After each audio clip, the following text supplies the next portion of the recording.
కాంగ్రెస్ పాలనలో గురుకులాల్లో విద్యార్థులు అరిగోస పడుతున్నారు. విద్యార్థులకు నాణ్యమైన ఆహారం అందించడం లేదు. హైదరాబాద్ బాగ్లింగంపల్లి మైనారిటీ గురుకుల పాఠశాలలో ఫుడ్ పాయిజన్ జరిగింది. 16 మంది విద్యార్థులకు వాంతులు విరోచనాలు కావడంతో హాస్పిటల్కు తీసుకొచ్చారు. విద్యార్థులను కింగ్ కోటి ఆసుపత్రికి తరలించారు. విద్యార్థులకు చికిత్స అందజేస్తున్నామని వైద్యులు తెలిపారు. మెరుగైన చికిత్స కోసం 9 మందిని నిలోఫర్ ఆసుపత్రికి తరలించారు. బీఆర్ఎస్ హయాంలో గురుకులాలకు నాణ్యమైన ఆహారం, మంచి విద్య అందజేస్తారు. రేవంత్ పాలనలో విద్యార్థులకు తిప్పలు తప్పడం లేదు. కాంగ్రెస్ హయాంలో స్టూడెంట్స్ కు మంచి ఆహారం కూడా అందించడం లేదని పేరెంట్స్ ఫైర్ అయ్యారు. ఇది అంశానికి సంబంధించి పూర్తి అప్డేట్స్ మా ప్రతినిధి అరవింద్ కింగ్ కోటి ఆసుపత్రి నుంచి లైవ్ ద్వారా అందజేస్తారు. అరవింద్, విద్యార్థులు ఫుడ్ పాయిజన్తో ఆసుపత్రిలో జాయినట్టుగా తెలుస్తుంది. ఎంతమందికి ఫుడ్ పాయిజన్ అయింది? వారి పరిస్థితి ఎలా ఉంది? దీనికి సంబంధించి వైద్యులు ఏమని చెప్తున్నారు? వారి పేరెంట్స్ ఏమంటున్నారు?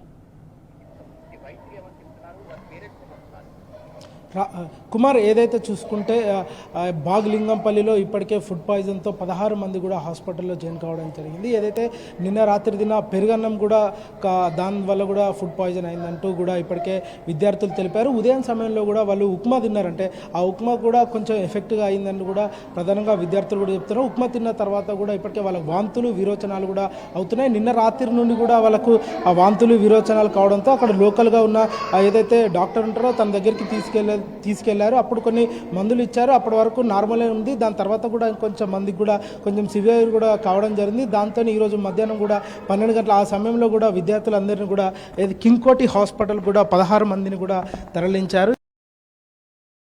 పొందుతున్నారు విద్యార్థులు ఇక్కడ. మరియు ప్రధానంగా చూసుకుంటే కింగ్ కోటి హాస్పిటల్లో 16 మంది ఉన్నారు. మిగతా మంది మాత్రం ఇంకా ఏదైతే నిలోఫర్ హాస్పిటల్లో మెరుగైన వైద్యం కోసం కూడా ఇప్పటికే పంపించారన్నట్టు కూడా ప్రధానంగా తెలుస్తుంది. మరొక వైపు చూసుకుంటే కూడా మధ్యాహ్నం సమయంలో కూడా అన్నం ఏదైతే ఉందో ఆ మిగిలిపోయిన అన్నం కూడా రాత్రి పెట్టే అవకాశాలు కూడా చాలా వరకు ఉన్నాయి. అట్లా స్కూల్లో ఉన్న టీచర్స్ వాళ్ళందరూ చెప్పినా కూడా ఇవే చర్యలు తీసుకున్నారు. ప్రధానంగా చూసుకుంటే ఇక్కడ మొత్తం 7 మెంబర్స్ కూడా ఈ బ్లాక్లో కూడా అడ్మిట్ అయ్యారన్నట్టు కూడా ప్రధానంగా అక్కడ నోటీస్ బోర్డులో కూడా పెట్టారు. మనతో ఇక్కడ సంబంధించిన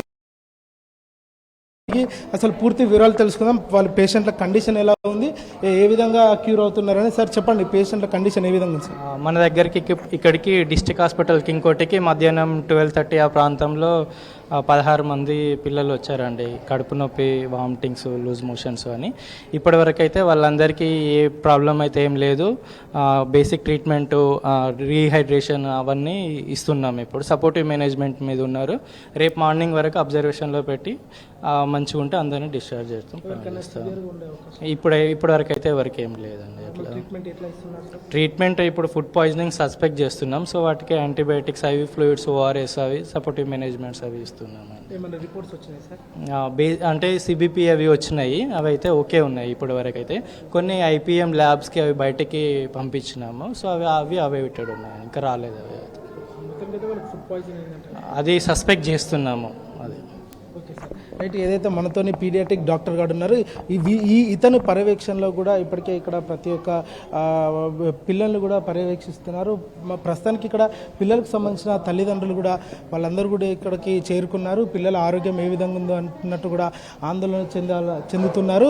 మరొక విధంగా చూసుకుంటే కూడా ఏదైతే ఉదయం సమయంలో కూడా కొంతమందికి ఇబ్బంది అని చెప్పినా కూడా అటు టీచర్స్ కానీ ప్రిన్సిపాల్ కానీ కొంచెం పట్టించుకోలేదు, నిర్లక్ష్యం చేశారంటూ కూడా తెలిపారు. దాని తర్వాత కూడా కొంచెం సివియర్ కావడంతో అక్కడ నుండి అందరినీ హాస్పిటల్కి తీసుకొచ్చి ట్రీట్మెంట్ చేశారు. ఇక్కడ ఏదైతే కొంచెం పరిస్థితి కొంచెం క్రిటికల్గా ఉండడంతో ఇక్కడ నుండి మెరుగైన వైద్యం కోసం కూడా నిలోఫర్ హాస్పిటల్కి పంపించినట్టు కూడా ఇప్పటికే ఇక్కడ వైద్యులు తెలుపుతున్నారు. 9 మంది కూడా అక్కడ నిలోఫర్ హాస్పిటల్ ఉన్నారు.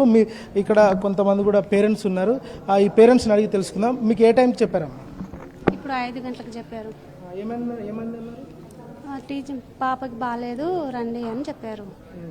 కింగ్ కోటి హాస్పిటల్లో ఉన్నారు అని చెప్పారు. ఏమైందన్నారు? వామిటింగ్స్ అయినాయి, ఫుడ్ పాయిజనింగ్ అయిందని అన్నారు. ఇప్పుడు ఎట్లుంది పాప? కొంచెం మంచిగా ఉంది. Okay, proper. రైట్. ఇక్కడ కూడా మనకు స్టాఫ్ ఉన్నారు. ఈ మేడం వాళ్ళు అక్కడ హాస్టల్ దగ్గర నుండి కూడా పిల్లల కోసం ఇంత దూరం వచ్చారు. వారిని కూడా అడిగి తెలుసుకుందాం. మేడం, ఎట్లుంది కండిషన్, ఎలా ఉంది? ఇప్పుడైతే పర్వాలేదు, కొంచెం స్టేబుల్గానే ఉంది. ఇంకా అక్కడ నీలోఫర్లో ఉన్నారు కదా, అక్కడ పిల్లల్ని కూడా కొంచెం చూసి పలకరించేద్దాం. అంటే నార్మల్గా మధ్యాహ్నం తిన్న నైట్ తిన్న పెరుగన్నమే ఎఫెక్ట్ అయింది అంటున్నారు. చాలా మంది పిల్లలు అదే అంటున్నారు.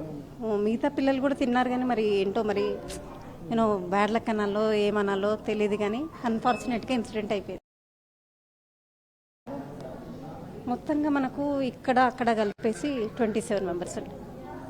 రైట్, ఏదైతే చూసుకుంటే ఇక్కడికి పిల్లలకు మెరుగైన వైద్యం కూడా త్వరితగతిన అందించాలంటూ కూడా ఇప్పటికే ఇక్కడికి హాస్పిటల్ సిబ్బంది కూడా ఇక్కడ అందరూ కూడా ఉండి పర్యవేక్షిస్తున్నారు.